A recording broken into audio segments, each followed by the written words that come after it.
Olá! Quem tem o costume, ou melhor dizendo, a possibilidade de emendar os feriados este ano está feliz da vida. São pelo menos 4 feriados em que dá para pegar aí uns 2, 3, até 4 dias e viajar. Então, por isso, muita gente já está planejando as viagens do ano.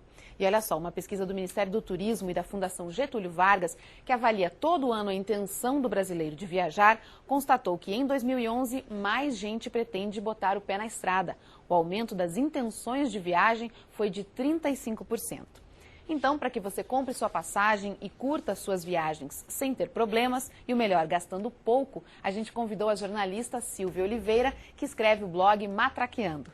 Silvia, vamos começar então explicando para as pessoas assim.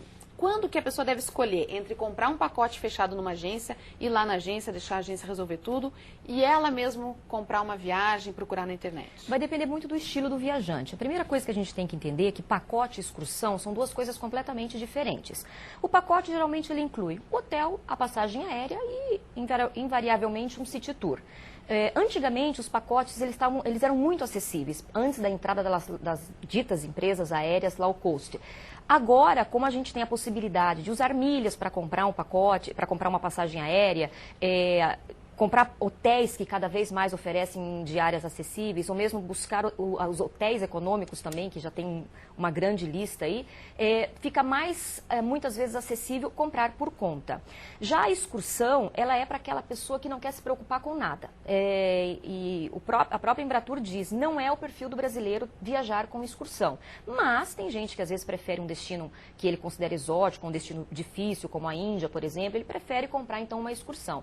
A vantagem, se é que se pode dizer, da excursão é que a agência vai e resolve tudo para você. Ela compra tudo, hotel, onde você vai comer, onde você vai parar. A grande desvantagem é a falta de liberdade. Você não tem como escolher onde você vai parar exatamente, nem quanto tempo você vai ficar lá.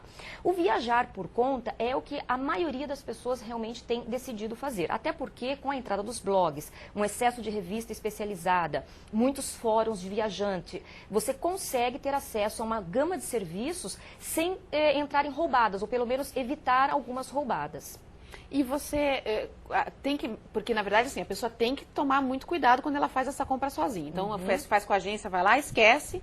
Agora, quando ela faz essa compra sozinha, ela vai ter que comprar, vai ter que organizar a viagem dela, é muito mais trabalhoso. Exato. Que cuidados ela deve ter, primeiro com a passagem aérea? Bom, lembrando que mesmo quando ela compre na agência de viagens, ela pode acontecer alguma coisa que ela tem que buscar os seus direitos depois. Porque a agência, às vezes, organiza o hotel, a passagem, e você, na hora que chega lá, você tem um receptivo, que é uma terceirizada, que pode dar algum pepino. Então, você não está livre, na verdade, de acontecer alguma coisa errada.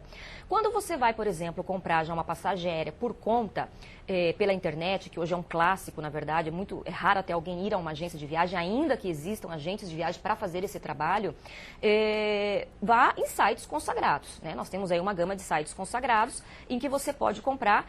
O grande medo do pessoal é o tal do cartão de crédito, quando você coloca o cartão de crédito para fazer essa compra. O detalhe é, os sites são muito seguros. O problema geralmente está no nosso computador, que pode estar infectado e, claro, ter um programa espião e resgatar o seu número de cartão e, claro, evidentemente, ter algum problema. Então, o certo é você procurar as grandes consolidadoras que trabalham com várias companhias aéreas, e fazer a sua busca. E ter um computador seguro. E não tem problema, então não precisa ser comprar diretamente no site da companhia aérea. Ela pode comprar nesses sites que fazem a pesquisa para você, para encontrar o mais barato. Isso, exatamente. Tem uns 2 ou 3 sites muito recomendados que você pode fazer. Geralmente eles têm preços até mais em conta do que a própria companhia aérea. Mas eu, particularmente, que sou uma viajante independente, como eu gosto muito de planejar, eu faço pesquisa em tudo. Eu ligo para um agente de viagem, qual que é o melhor preço que você tem? Entro no site da companhia aérea e entro nessas consolidadoras que trabalham com várias empresas para ver qual que oferece. Geralmente eles estão com tudo empatado, sabe? Hoje a disputa é muito grande, a agência vai te oferecer um valor menor, um valor igual ao da companhia aérea. Então, às vezes vai depender forma de pagamento, se você quer dividir em mais ou menos vezes, ou trabalhar com aquela empresa que você já está acostumada. E você comprar sozinho na internet tem que tomar alguns cuidados, por exemplo, para depois, se quiser trocar passagem, ou tem passagens que você compra, elas são bem baratas, mas daí você não pode levar bagagem. Exatamente. No Brasil, por exemplo, Toda vez que você for comprar uma passagem aérea, hoje eles têm, assim, aquelas letrinhas miudinhas, que não deixe de ler, porque, principalmente, quanto mais econômica for a passagem, vai ter restrições. Se você quiser mudar o dia, você vai pagar uma taxa que às vezes fica mais cara que a própria passagem. Se você quiser, às vezes, mudar, ficar no mesmo voo, no mesmo dia, não precisa nem mudar o dia, às vezes só mudar o voo no mesmo dia, você vai pagar. Se você não comparecer, você tem também uma taxa de no-show. É importante você ler essas regrinhas. Já no exterior, as companhias aéreas low cost, que é assim, uma grande explosão na Europa, principalmente, nos Estados Unidos, na hora que você for fechar sua compra, e se nós estamos no Brasil para comprar aqui para viajar lá, na hora que você for fechando a conta, você tem que ver. Você vai comprar lá, tem uma passagem de 20 euros, né? Fazer Barcelona-Milão, que é um trecho muito grande. Na hora que você fecha a compra, ele te cobra 5 euros do cartão de crédito, ele pergunta se você tem bagagem para despachar, são algumas, né? 15 euros por bagagem, com limite de 15 quilos, você não é uma hiperbagagem.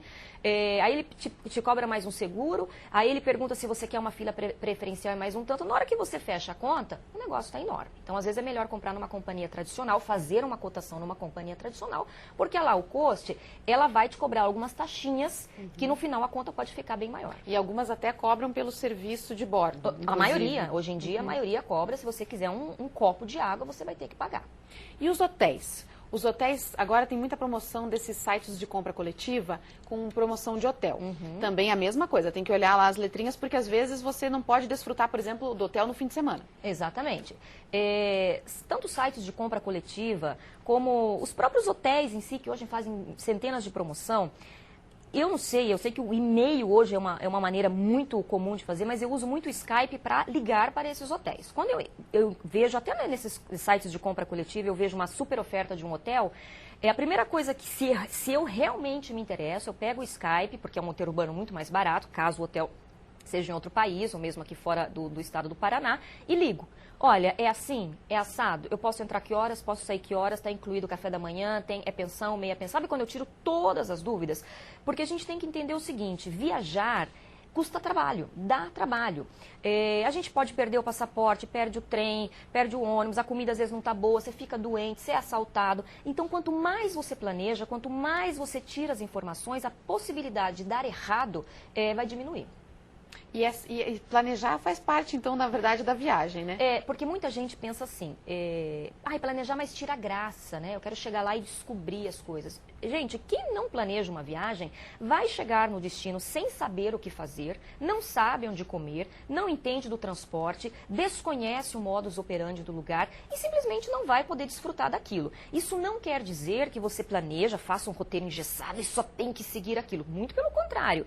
Entre o caminho daquela igrejinha charmosa até o próximo museu, esse caminho a pé que você faz, você vai descobrir um café charmoso, uma lojinha de design interessante para você levar um souvenir, às vezes até barato e bacana do lugar que você tem que ver. Agora, uma vez que você planeja, você evita os famosos perrengues.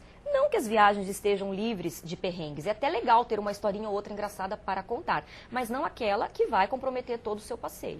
E geralmente sai mais barato se você planejar, porque... Com certeza. Principalmente na Europa tem muito desconto, tem museu que tem dia que é de graça.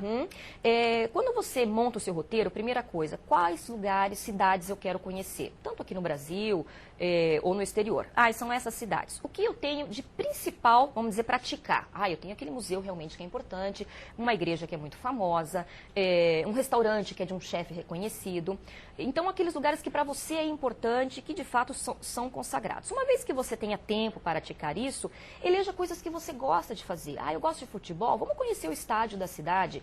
Eu gosto de fazer compra, então vamos buscar um outlet. E se eu tiver muito dinheiro, uma loja de grife ou de marca, entendeu? Para que você possa desfrutar daquilo sem perder o famoso tempo. Porque tempo, principalmente fora do Brasil, custa muito dinheiro. Muito dinheiro. Então, você tem que se organizar para desfrutar a viagem. A pessoa que compra uma passagem para o exterior sozinha, sem a ajuda da agência, é importante, que cuidados ela tem que ter para não chegar lá e depois, de repente, não conseguir entrar, ter que voltar? A questão da deportação é um trauma, na verdade, atualmente para o brasileiro. A gente ouve direto na imprensa, não sei quantos brasileiros voltaram e tudo mais. Infelizmente, não existe um sistema ou pessoas, no caso os agentes da imigração, ainda capazes de identificar um candidato a clandestino de um turista. Ele vai olhar para você e vai dizer, você é ou não um candidato a clandestino ou turista. Evidentemente que pode existir preconceito, vai existir arbitrariedade, só que se você seguir algumas regrinhas básicas, você vai evitar que isso aconteça. Não estamos falando aqui de uma pessoa que queira realmente entrar a trabalho disfarçadamente. Eu estou falando da pessoa que quer entrar como turista e não ser deportado. Primeiro, se ela for para a Europa, ela tem que ter um seguro internacional de no mínimo 30 mil euros. Isso é uma exigência. Seguro de saúde. Um seguro de saúde, um seguro internacional de saúde. Isso é uma exigência, isso é lei. Então, já a pessoa que chega sem esse seguro, ou com um seguro menor que isso, e alguém perguntar, porque às vezes você chega com o seguro e ninguém te pergunta nada, e alguém perguntar pelo seguro e você não tiver, você vai voltar para casa.